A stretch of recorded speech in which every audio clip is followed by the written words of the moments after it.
Инкубаторът – сърцето на София Тех Парк.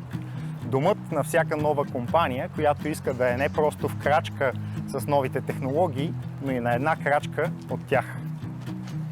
Да, на метри от инкубатора е лабораторният комплекс, със своите 11 високотехнологични лаборатории и последно поколение петаскейл суперкомпютър, един от 8-те в Европа. И всяка една от компаниите в инкубатора има под ръка цялата тази мощ на науката, учените и технологиите. Самият инкубатор зад мен предлага всичко, от което една компания или дори само един фрилансър би имал нужда. Прекрасно офис пространство, зали за срещи и конференции, средата, както и постоянния контакт с други будни умове, които също преследват своите мечти. Има дори и парк, в който можете на открито, сред природата, да разнообразите работния си ден. Но инкубатора не е само това, което може да се види и пипне.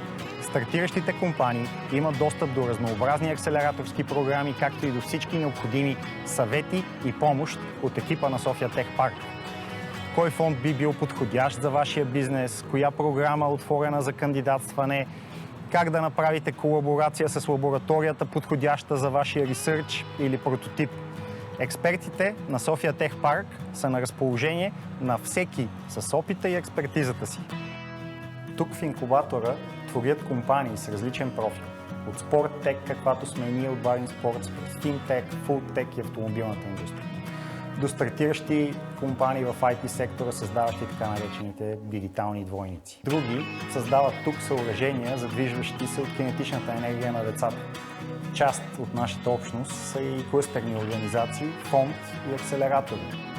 Общото между тях е създаването на висока добавена стойност в сферата на технологиите и иновациите, както и подобряване на българската предприемаческа екосистема като цяло.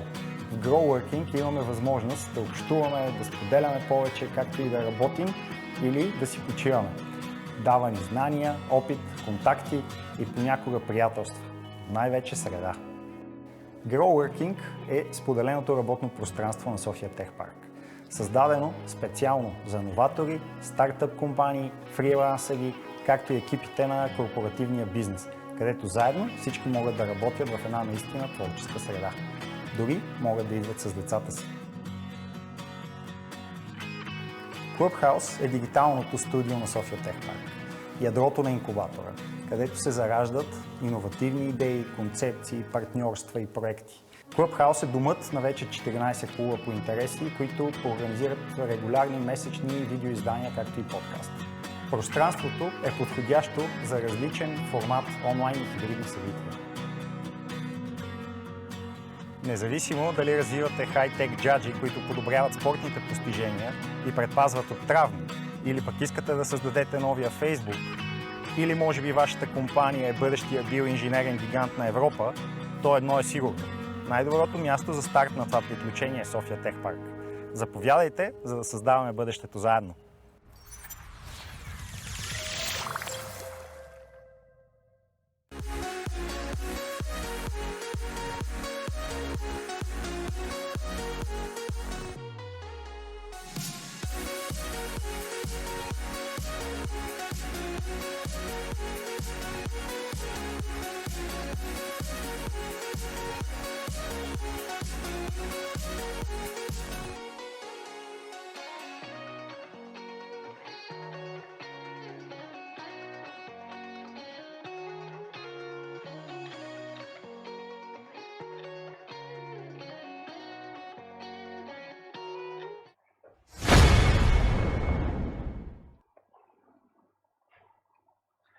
Hi everyone and welcome to episode 4 of Between Two VCs, our videocast about the dynamic world of startups, VC investing, technology and innovation. My name is Alexander Terziski, this is Jordan Zarev, we are both partners at NV3 Venture Fund and today we are your hosts. Greetings all, today we are going to talk about a very interesting and sensitive topic, which is the first point of clash between venture capital funds and founders, and this is the valuation. We are going to discuss about different methodologies that are employed by the venture capital funds, what is the reasoning behind these methodologies, what are the factors that are actually influencing what the valuation is going to be. Later on, we're going to talk about techniques that can be used to bridge the gap of valuation perception between the venture capital fund and the founder. And also in today's episode deep dive, we are going to talk about recent macro and micro trends that are affecting the technology sector and what is their impact on valuation. Yeah, so let's get started. Valuation is it's a topic that is always going to be relevant in the investing world, in the VC world, and especially the last couple of years, it was like a mental riddle with all the current macro environment that is changing. But we're going to review valuations in respect to this macro environment a little bit later. At the beginning, I suggest that we start with our perception about valuation, how we feel and how we perceive valuation as a topic, and then we're gonna get into more detail. So Dancho, in your opinion, in your view, what is valuation? Is it more of a mathematical formula, complex formula, or it's more of an intuition that you would like to kind of perceive valuation with? Well, when we talk about valuation of mature companies, it's more, let's say, quantitative-based approach. When we're talking about valuation of early-stage companies, it's a different ballgame because you don't have the data points to employ and to put into a model and crunch the numbers, and then you get the model spits out some results, and okay, you say this is the valuation. In this case, we're using a bunch of factors that some of them are quantitative, others are non-quantitative factors. At the end of the day, it's also a matter of negotiation between the venture capital fund and the founders. And also, we as venture capital fund, we always know what is kind of our bare minimum in terms of equity stake we would like to end up at the end of a negotiation process. Yeah, I also think that valuation is basically a dynamic process. And here, just to quote, the father of valuation, Aswath Damodaran, who says something like that valuation is not science, it's not art, it's a craft, and you can get better at it with time and with experience. And this is actually kind of influencing my way of thinking about valuation as well. But I don't know if I'm going to spoil everything here if I say that for me, my perception of valuation is just a good combination of story and numbers, and that's all. That's everything that you need to know about the valuation topic. Yeah, I mean, you might be correct. You're correct, actually. But at the end of the day, we're talking about numbers here, and we need to have,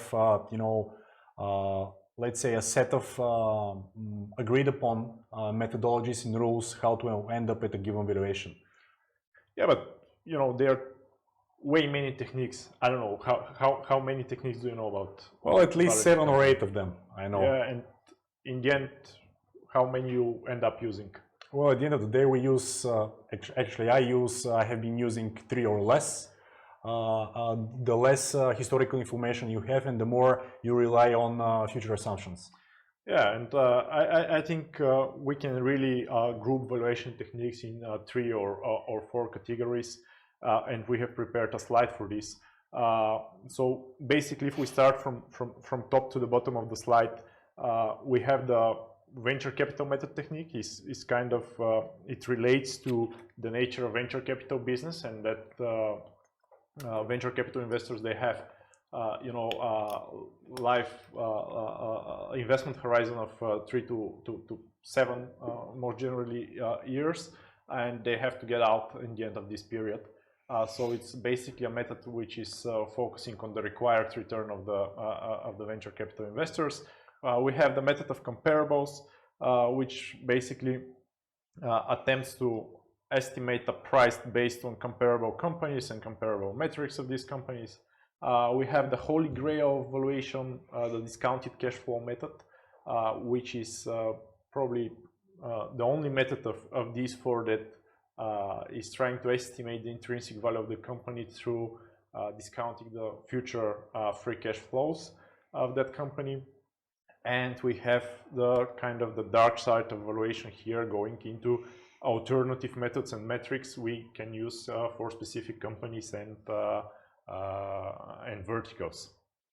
So basically, I'm of the view that we as venture capital investors, we most often do pricing than actual valuation, because we generally use the VC method and the method of comparables. And this is for two main reasons.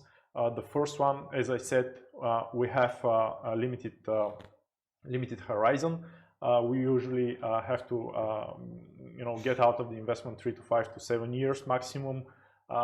And the second one is we usually invest in seed and early stage companies that don't generate cash flows, and for foreseeable future are not going to generate free cash flows. And most likely, by the time that we are out of the company, they will have negative free cash flows. That's why we most often adopt the VC and method of comparables as a way of pricing the funding round. Yeah, let's look at the next slide where we jump into a concrete example about the venture capital fund, the venture capital model here. It's a pretty straightforward model, very logical. You have a mathematical logic behind it. You have to account for your required rate of return, you have to account for the dilution, and you have to account for the exit value. When you have all this in based on assumptions on the business plan, on comparable companies' exit values, you can put them into the formula, and then you can come up with a reverse engineering of the pre-money valuation.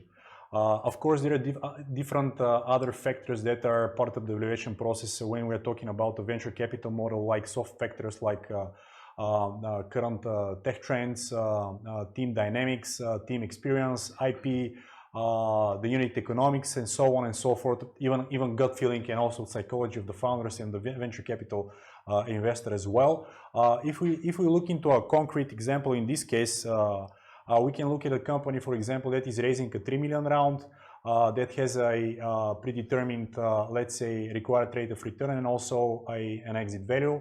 You can see that it's very easy to crunch that into a formula, come up with a pre-money valuation. We have some considerations here, of course, that have to be followed. One consideration is that you have to know what the target exit value should be. This means that the exit value is going to be forecasted in the future. You can base that on comparable companies and comparable company multiples.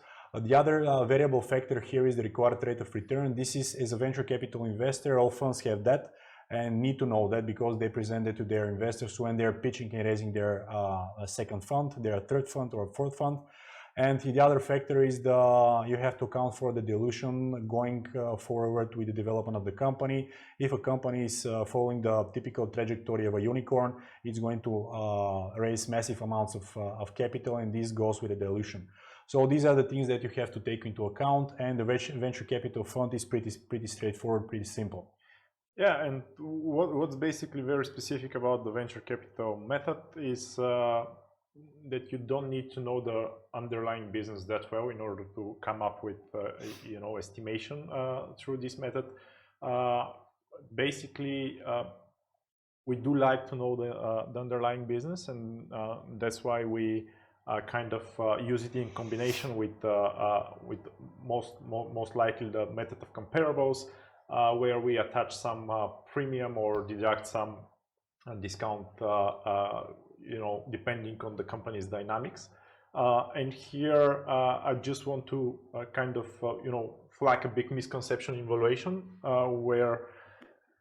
and we hear it quite often, where founders simply compare their startup to another startup on the pure basis that, for example, they are a fintech startup, and there is another fintech startup that currently raising funds at 20 times their revenue, and they said, okay, we should also receive 20 times our revenue. So this is a wrong way of thinking, and there is thought process even behind the simple method of comparables.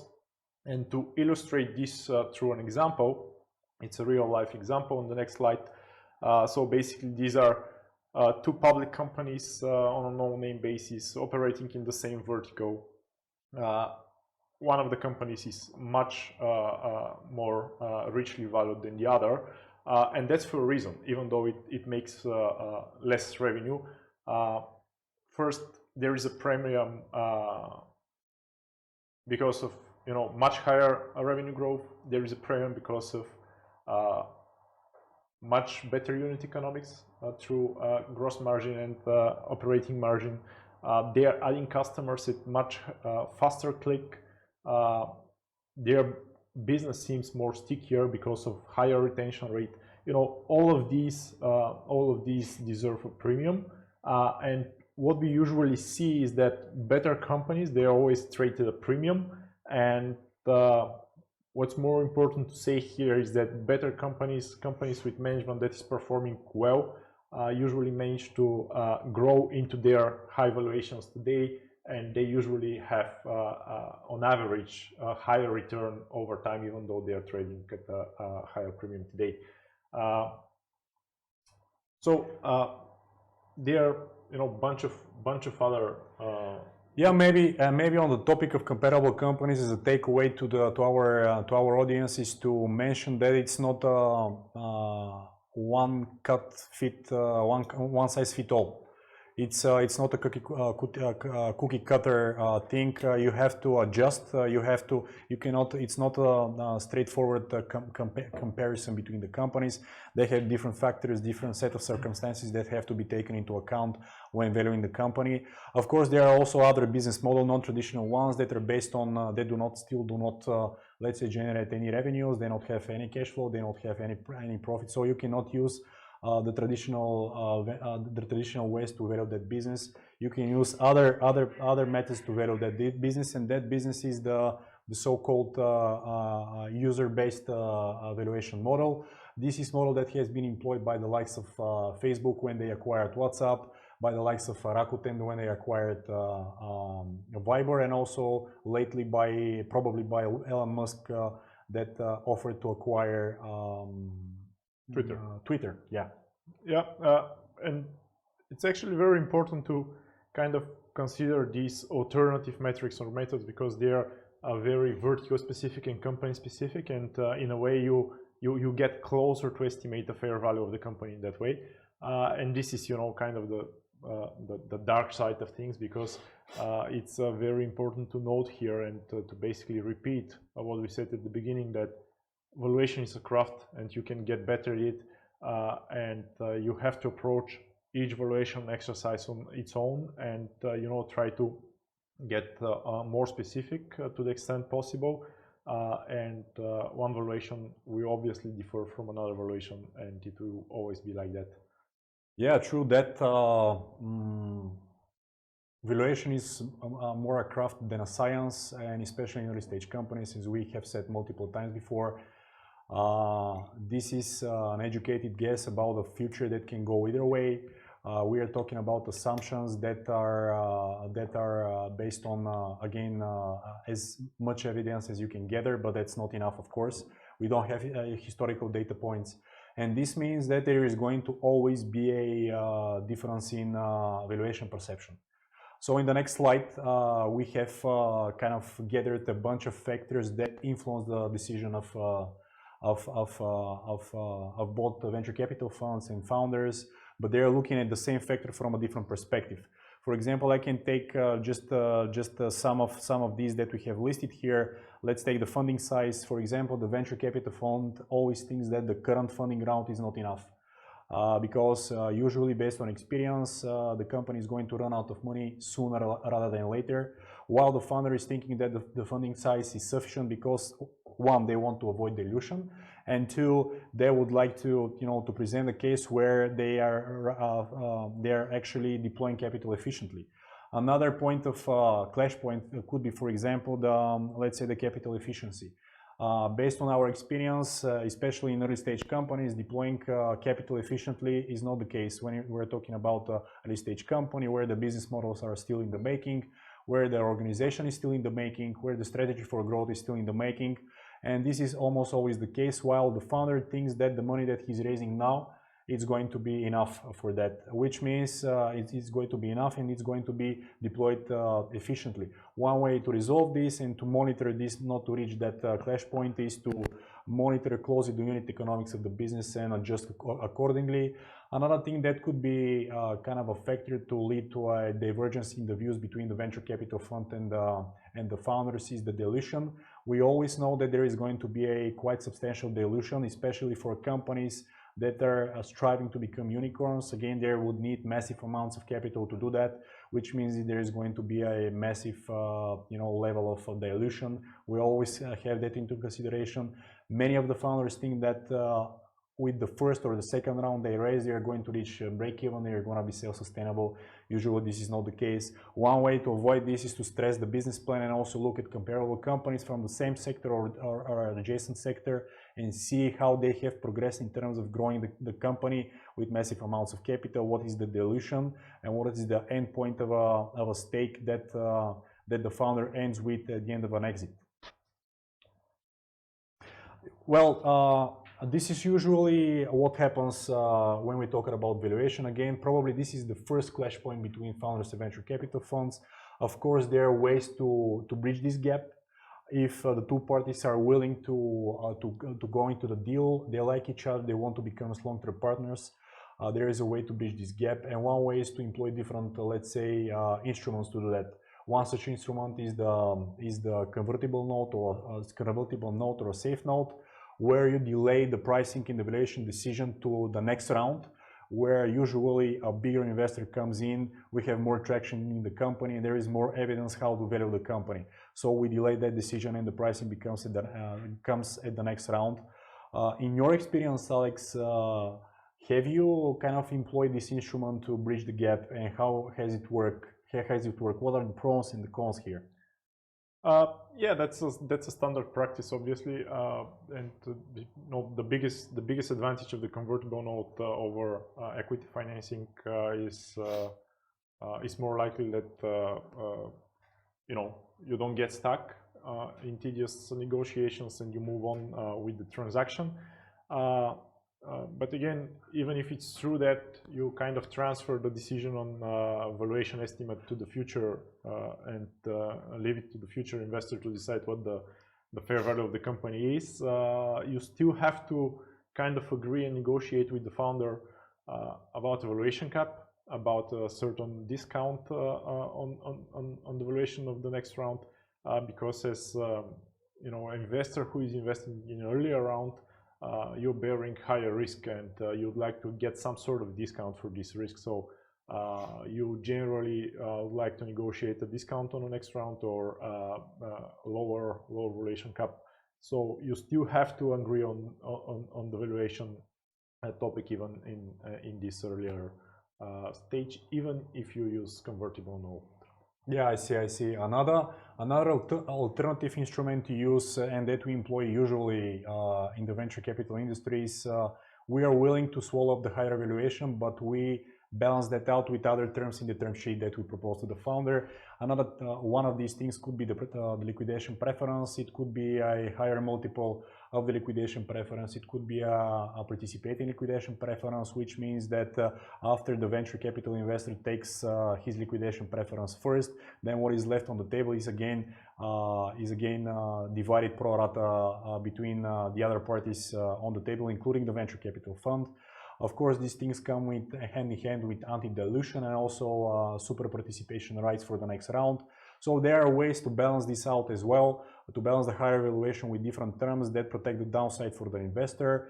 Again, in your experience, does that work in real life? Have you employed that? Yeah, it does. I think it's again a standard term in a way.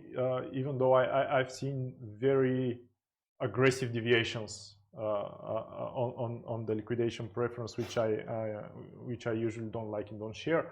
But liquidation preference at its own, it's something that's very standard. It gives us downside protection, and we've been quite often criticized. I mean, the VC industry as a whole being criticized about using downside protection because we are basically investing risk capital and we should be able to kind of bear more risk, and we use protection instead.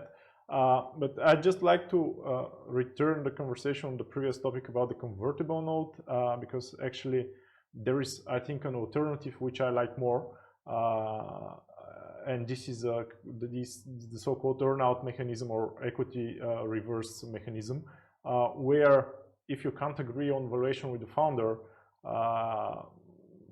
there is a good way to resolve this matter with earn-out mechanism. So basically, you can agree on a higher valuation. Founder can agree on a higher valuation, and set different metrics and different milestones in short term, like 12 or 18 months.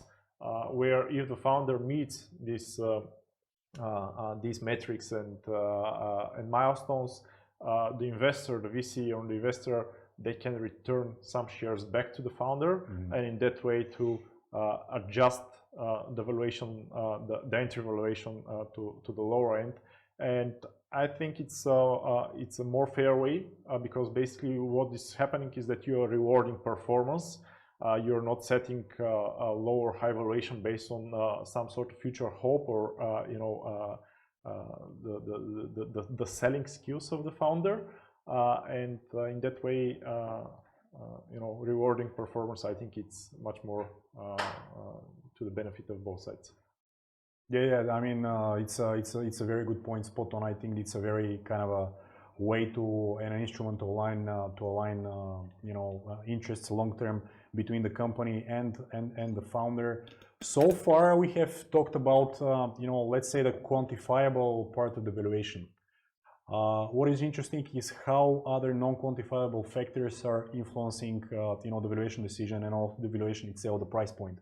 So in your experience, what are other, let's say, non-quantifiable factors that influence your decision when you're valuing a company? Well, I mean, there's a bunch of those, right? So if you start with the macro environment, which could have an adverse impact as we see it right now, or a positive impact on valuations, then we saw the last couple of years FOMO, what's called the fear of missing out. Then when everyone was hurrying to get on the train and make some quick returns and not miss out the opportunity. Then you have more specific things like deal attractiveness, capital availability. If there is a lot of capital available on a specific market or specific vertical, it's usually pushes the valuations higher because of supply of capital. And even if you can go even to gut feeling, sometimes you have some sort of gut feeling for this team, for these founders, be it on their track record or just the way they are performing, or how they are behaving. You know that you want to be on this deal, you want to get in this transaction, and sometimes you are kind of inclined to even overpay to get in it. Yeah. All good points. I think these are very, let's say, influencing factors. That is why in this episode's deep dive, my partner Alexander is talking about, he's taking an in-depth look at the recent macro and micro trends that are influencing valuation in the tech sector. So please enjoy the next video and let's take a look. Hi guys, in today's episode of Between Two VCs, we talk about early stage valuations. And to link it to this mini series, we will take a slightly different topic on focus. We're gonna deep dive into the importance of trends, macro and micro trends, and why we are of the opinion that long-term investing, VC investing, and growth investing in general is better off when focused on strategic micro trends. And I know that it might sound a little bit counterintuitive in a way right now, as valuations are being completely slaughtered in the market because of the changing macro environment. Speculative assets already burst. An inverted yield curve is likely to be seen later this year. The global economy is on the brink of recession. Inflation is sky high. The Federal Reserve is reducing the balance sheet. There is war in Ukraine. COVID-19 impact is not yet gone. And there's so many things in such a short period of time that eventually led to change of the risk premium. And when the risk premium changes and speculative bubbles burst, young businesses, young promising businesses with still weak unit economics and thin gross margins, they may not anymore be able to raise the capital required to sustain and build their business, and find it difficult to exist or be acquired at a discount. That's why we believe that it's critically important to monitor the progress of microtrends over time and identify those microtrends that are able to, in sustainable fashion, to continue to grow even in challenging environments. And it's not a secret that our investment strategy at MV3 Venture Fund is based around the initially identified microtrends, large microtrends that we believe will last for at least a decade before growth normalizes. And I believe, and we believe, that large transformational changes in AI, 5G, cloud computing are paving the way for most of the other large microtrends as well. So here are three key microtrends that we are focusing right now. Fintech, it still provides a ton of long-term potential through cross-industry products and services like payment processing, digital payments, mobile banking, lending, crypto, of course, financial softwares, in others. And as you can see, we have some good concentration in fintech companies already. Cloud platform is another trend. The rise of platform as a service model is huge. Vendors joining forces on multi-cloud solutions and increasing focus on data governance and security is perhaps not going to stop anytime soon. And e-commerce is evolving. It's been evolving for some time now, and we see more and more online retailers that are seeking to deliver best-of-breed customer experiences through mobile and digital platforms, and merchants and consumers move more dominantly to online shopping. So even though the world is changing for some growth trends at micro level, nothing has changed, and they're actually accelerating, and that's of equal importance to us when assessing an investment opportunity, especially in such a challenging environment like today's.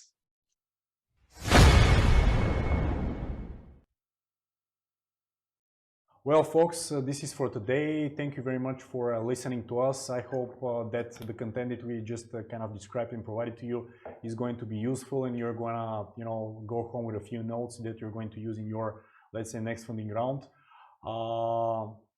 Stay tuned, because for the next episode we have prepared another interesting topic. We're going to talk about the next funding round, because this is an obstacle that is part of the startup journey. Until then, please follow us on LinkedIn, on Facebook, and also subscribe to our YouTube page, Between Two VCs. Thank you very much, and hope to see you soon. Thank you all. See you soon. Bye. Bye.